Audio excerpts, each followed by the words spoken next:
بسم اللہ الرحمن الرحیم الحمد للہ رب العالمین والصلاة والسلام علی اشرف الانبیاء والمرسلین اما بعد قال اللہ تعالی اعوذ باللہ من الشیطان الرجیم الم نشرح لک صدرک ورفعنا لک ذکرک صدق اللہ العظیم۔ ہماری آج کی نشست کا موضوع ہے پیارے حبیب صلی اللہ علیہ وسلم غیر مسلموں کی نظر میں۔ آپ صلی اللہ علیہ وسلم کے اوپر ایمان لانا، آپ کی تعریف، آپ کی حمد، آپ کے بارے میں نعت کہنا، یہ یقیناً باعث ثواب عمل ہے، اور ایک مسلمان جو آپ کے اوپر ایمان رکھتا ہے وہ آپ کی محبت سے سرشار ہوتا ہے۔ اور اگر ہم تاریخ کا مطالعہ کریں تو شاید ہی دنیا کو کوئی ایسا گوشہ، کوئی ایسا خطہ یا کوئی دنیا کی ایسی زبان جس میں نبی کریم صلی اللہ علیہ وسلم کے بارے میں، آپ کی سیرت، آپ کے اخلاق حمیدہ، آپ کے اوصاف کے بارے میں کچھ نہ لکھا گیا ہو۔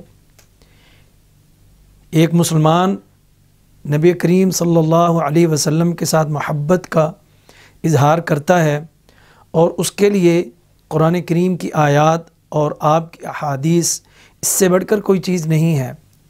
لیکن مزے کی بات یہ ہے کہ وہ لوگ جو آپ کے اوپر ایمان نہ لائے تھے، جو آپ کے اوپر یقین نہیں رکھتے تھے، وہ بھی آپ کی تعریف کرنے میں انہوں نے بخل سے کام نہیں لیا۔ وہ بھی کیوں؟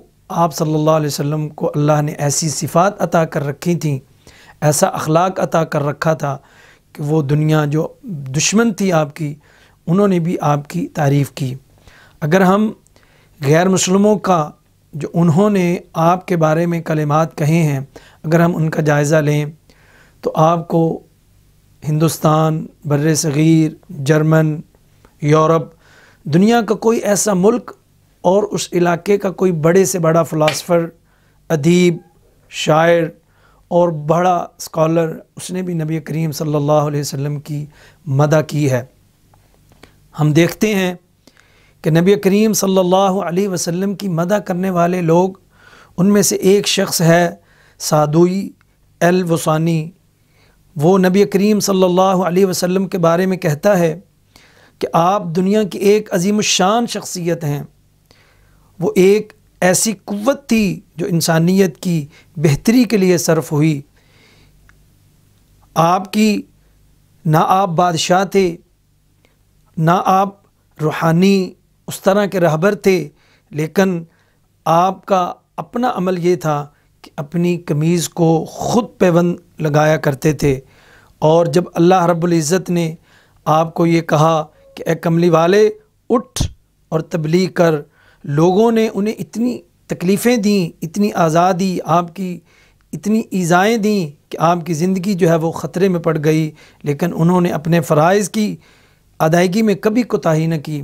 اسی طرح ایک اور مورخ جس نے نبی کریم صلی اللہ علیہ وسلم کے حوالے سے ایک کتاب بھی مرتب کی جس کا نام ہے عرب کا چاند، اس مصنف سوامی لکشمن جی وہ کہتے ہیں کہ جزیرہ نمائے عرب کے کوہ فاران کی چوٹیوں سے ایک ایسا نور چمکا جس نے دنیا کی حالت کو یکسر بدل دیا، گوشہ گوشہ نور ہدایت سے جگمگا دیا، اور ذرہ ذرہ کو فروغ تابش حسن سے غیرت خورشید بنا دیا۔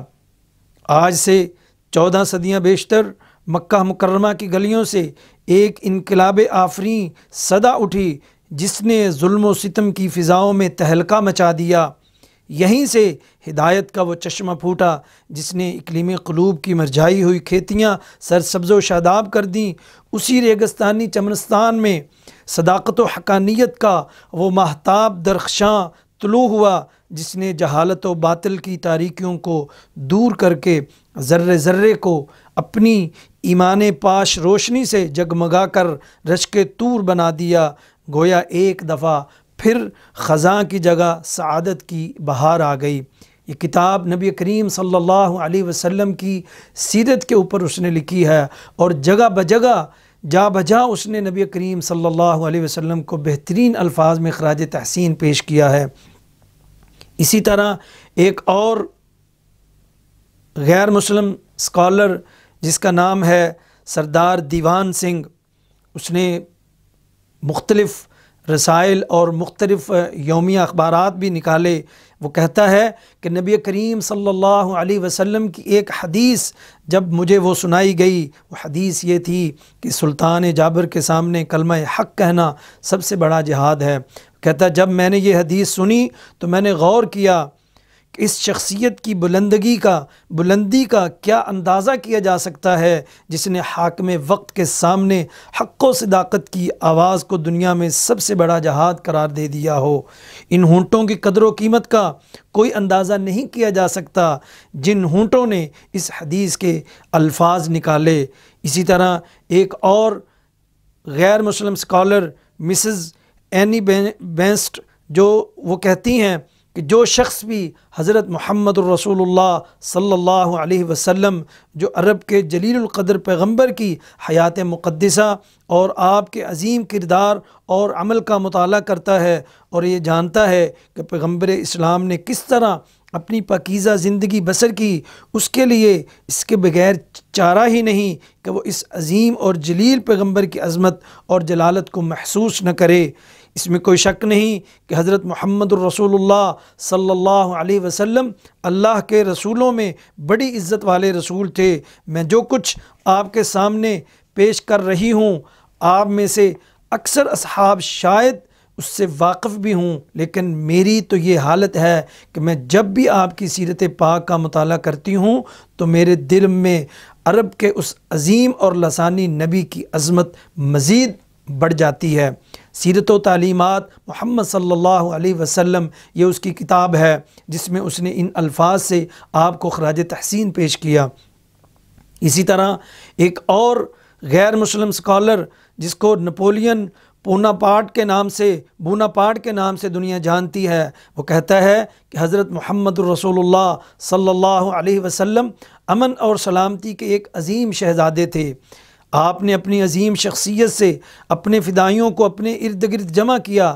صرف چند سالوں میں مسلمانوں نے آدھی دنیا فتح کر لی۔ جھوٹے خداؤں کو پجاریوں کو مسلمانوں نے اسلام کا حلقہ بگوش بنا لیا، بت پرستی کا خاتمہ کر دیا، کفار اور مشرکین کے بت قدوں کو 15 سال کے عرصے میں ختم کر کے رکھ دیا۔ موسیٰ علیہ السلام اور عیسیٰ علیہ السلام کے ماننے والوں کو بھی اتنی سعادت حاصل نہ ہو سکی جس قدر عظیم انقلاب کے بعد اگر کوئی دوسرا ہوتا تو یقیناً یہی شخص جو ہے وہ خدائی کا دعویٰ کر سکتا تھا۔ یعنی نبی کریم صلی اللہ علیہ وسلم کی سیرت، آپ کے اعمال اور آپ نے جو کارنامے انجام دیے ہیں ان کو مد نظر رکھتے ہوئے اس نے نبی کریم صلی اللہ علیہ وسلم کو یہ خراج تحسین پیش کیا۔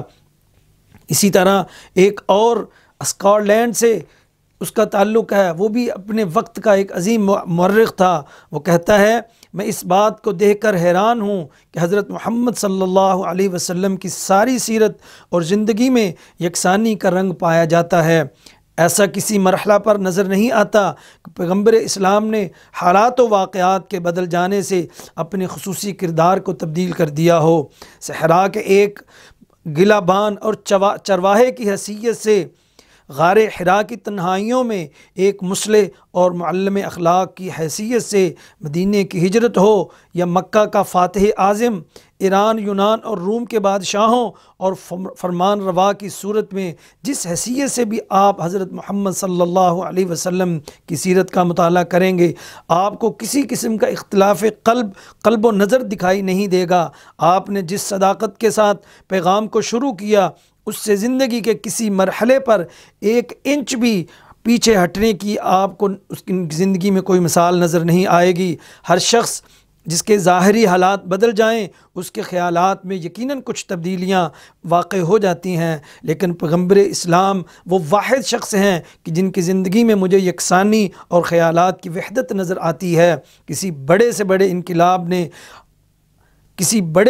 انقلاب نے بھی آپ کی زندگی کے مقاصد کو تبدیل نہیں کیا۔ میرے بھائیوں، نبی کریم صلی اللہ علیہ وسلم کی سیرت مسلمان کو بھی ایک چاہیے کہ وہ آپ کی سیرت کا مطالعہ کرے اور آپ کی سیرت کو اپنانے کی کوشش کرے۔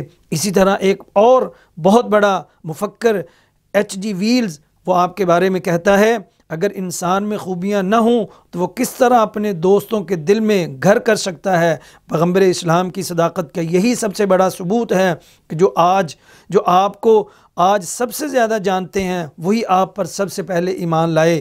حضرت خدیجہ رضی اللہ تعالیٰ عنہ سے بڑھ کر آپ کو زیادہ کون جانتا ہوگا؟ وہی سب سے پہلے آپ پر ایمان لائیں۔ حضرت خدیجہ رضی اللہ تعالی عنہا تو خیر آپ کی رفیقہ حیات تھیں، لیکن حضرت ابوبکر صدیق رضی اللہ تعالی عنہ سب سے بڑی شہادت ہیں جو ساری زندگی پیغمبر اسلام کے فداکاروں میں شامل رہے۔ حضرت ابوبکر صدیق رضی اللہ عنہ جیسے جانسار کا آپ پر ایمان لانا پیغمبر اسلام کی صداقت کا بہترین ثبوت ہے۔ میرے بھائی، نبی کریم صلی اللہ علیہ وسلم کے جتنے ساتھی تھے ان میں صرف حضرت ابوبکر صدیق نہیں، باقی جو آپ کے ساتھی تھے، حضرت علی رضی اللہ تعالیٰ عنہ جو بچپن میں جو آپ کے ساتھ رہے، وہ بھی سب سے پہلے آپ کے اوپر ایمان لانے والوں میں سے تھے۔ اسی طرح ایک اور غیر مسلم مفکر وہ کہتا ہے کہ حضرت محمد صلی اللہ علیہ وسلم اپنے آبائی شہر میں فاتحانہ داخل ہوئے۔ آپ کے جانی دشمن جو آپ کے خون کے پیاسے تھے، آپ نے ان سب کو معاف کر دیا۔ یہ ایسی فتح تھی، یہ ایسا پاکیزہ فاتحانہ داخلہ تھا جس کی مثال پوری انسانی تاریخ میں ہم کو نہیں ملتی۔ میرے بھائی، اسی طرح ایک بہت معروف ہے انسائکلوپیڈیا آف برٹانیکا، جس کے اندر بہت سے دنیا کے حقائق اور دنیا کی تاریخ اس میں بیان کی گئی ہے۔ اس کے اندر موجود ہے، اس کا ایک جو مصنف ہے وہ کہتا ہے کہ نبی کریم صلی اللہ علیہ وسلم اگرچہ امی تھے لیکن عملی ذہانت کا وافر حصہ آپ کو حاصل تھا۔ آپ کا مذہب حقیقتاً دین ابراہیم کا احیاء تھا۔ قانون ساز، ماہر حرب، منتظم، جج، آپ کی شخصیت کے مختلف پہلو تھے۔ اس خوفناک قبائلی تعصب کا خاتمہ جس میں آپ کی بعثت ہوئی تھی، اس کی بنا پر ایک خون طویل جنگوں کا باعث جو بنا ہوا تھا۔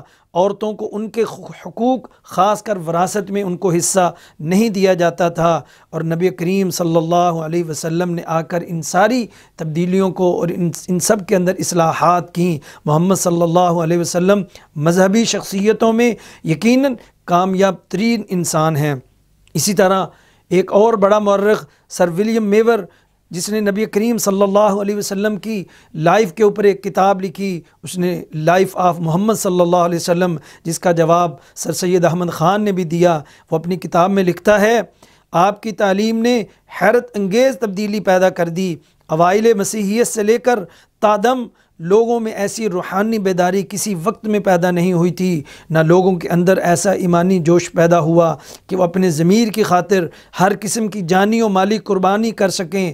یہودیت کی آواز عرصہ دراز سے اہل مدینہ کے کانوں میں آ رہی تھی، لیکن یہ تاثیر پیغمبر عرب ہی کے الفاظ میں تھی جس نے مدینہ والوں کو یک لخت بیدار کر دیا اور زندگی کی روح ان میں پھونک دی۔ ایک اور روسی مفکر جو نبی کریم صلی اللہ علیہ وسلم کے بارے میں اپنے خیالات کا اظہار ان الفاظ میں کرتا ہے، وہ کہتا ہے، محمد صلی اللہ علیہ وسلم ایسے بے سود مدبرین کی نسبت لوگوں کی تعظیم کے کہیں زیادہ مستحق ہیں جو اپنی کسی بھی فکر سے انسانوں کے کسی دکھ کا علاج نہیں کر پائے اور نہ ہی کسی دل کو محکم طور پر قائل کر سکے، بلکہ جنہوں نے لوگوں کو تقسیم کر دیا تاکہ وہ اپنی فطرت کے عناصر کے اتحاد سے تکلیف سہتے رہیں۔ اسی طرح ایک برطانوی مستشرق بڑا معروف رچرڈ بیل، وہ نبی کریم صلی اللہ علیہ وسلم کے بارے میں لکھتا ہے، یہ عربیات کا بھی ماہر ہے، عربی زبان کے اوپر بھی اس کو عبور حاصل تھا۔ وہ نبی کریم صلی اللہ علیہ وسلم کے بارے میں لکھتا ہے کہ یورپ شدید اضمحلال کی دہلیز پر تھا، دیدہ زیب، شاندار ماتھے کے پیچھے شدید ذہنی دباؤ، دیوانگی، خودکشی، روحانی امراض، جنسی بہرہ روی، منشیات اور الکحل کا استعمال، لڑائیاں، ذناب الجبر اور بڑھتی ہوئی جنسی امراض پوشیدہ ہیں، باہمی پیار اور ایک دوسرے پر اعتبار ہوا ہو چکے ہیں، سب کے سب موت کے ہیجان انگیز خوف میں مبتلا ہیں، خاندانی اقدار ختم ہو چکی ہیں اور خاندان کے لوگوں میں روابط ٹوٹ چکے ہیں۔ حکومت چلانے والے اس حالات سے نکلنے کا راستہ تلاش نہیں کر پا رہے۔ دانشور حلقے خود کو اخلاقی خلا میں بے بس پاتے ہیں۔ یورپ کے سامنے ایک ہی انتخاب ہے، ان ساری بیماریوں کا علاج، ان ساری پریشانیوں سے نکلنے کا ایک ہی علاج ہے، اور وہ واحد علاج ہے نبی کریم صلی اللہ علیہ وسلم کا دیا ہوا اسلام، نبی کریم صلی اللہ علیہ وسلم کا دیا ہوا راستہ۔ اس کے علاوہ کوئی دوسرا انتخاب ان پریشانیوں سے نکلنے کا ہو ہی نہیں سکتا۔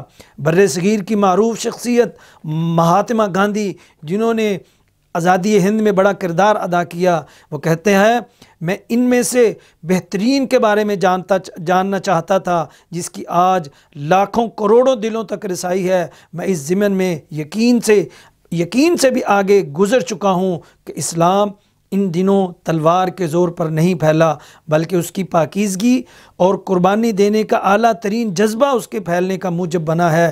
پیغمبر صلی اللہ علیہ وسلم نے انتھک انداز میں اپنا فریضہ سر انجام دیا۔ انہیں بہترین دوست اور امتی ملے جو بلا خوف اور اللہ پر حتمی یقین کے ساتھ ان کے دین کے مشن کو لے کر چلے۔ اسلام اپنے انتہائی عروج کے زمانے میں تعصب اور ہٹ درمی سے پاک تھا۔ دنیا سے خراج تحسین وصول کیا جب مغرب پر تاریکی اور جہالت کی گھٹائیں چھائی ہوئی تھیں۔ اس وقت مشرق سے ایک ستارہ نمودار ہوا، ایک روشن ستارہ جس کی روشنی سے ظلمت کدے منور ہو گئے۔ اسلام دین باطل نہیں ہے۔ ہندوؤں کو اس کا مطالعہ کرنا چاہیے تاکہ وہ بھی میری طرح اس کی تعظیم کرنا سیکھ جائیں۔ میں یقین سے کہتا ہوں کہ اسلام بزور شمشیر نہیں پھیلا، بلکہ اس کی اشاعت کا ذمہ دار رسول عربی کا ایمان، ایقان، ایثار اور اوصاف حمیدہ تھے۔ میرے بھائیوں، یہ تمام وہ غیر مسلم مفکرین، غیر مسلم دانشور اور فلاسفر، جن میں مستشرقین بھی ہیں، دوسرے بھی ہیں، انہوں نے نبی کریم صلی اللہ علیہ وسلم کی سیرت کا گہرائی سے مطالعہ کیا، اور آپ کو اس سیرت کے نتیجے کی روشنی میں جن الفاظ کے ساتھ وہ آپ کو خراج تحسین پیش کرتے ہیں، یہ یقیناً ہمارے لیے بھی ایک لمحہ فکریہ ہے۔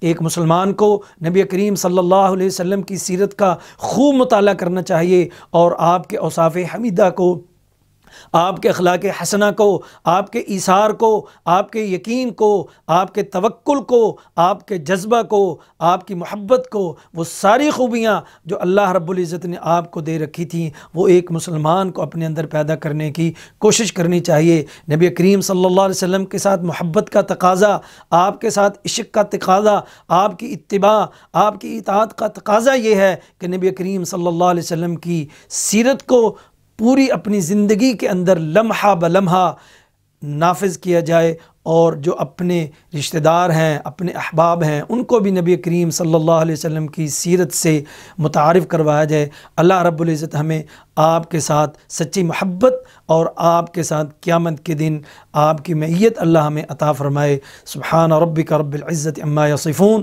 وسلام علی المرسلین والحمد للہ رب العالمین۔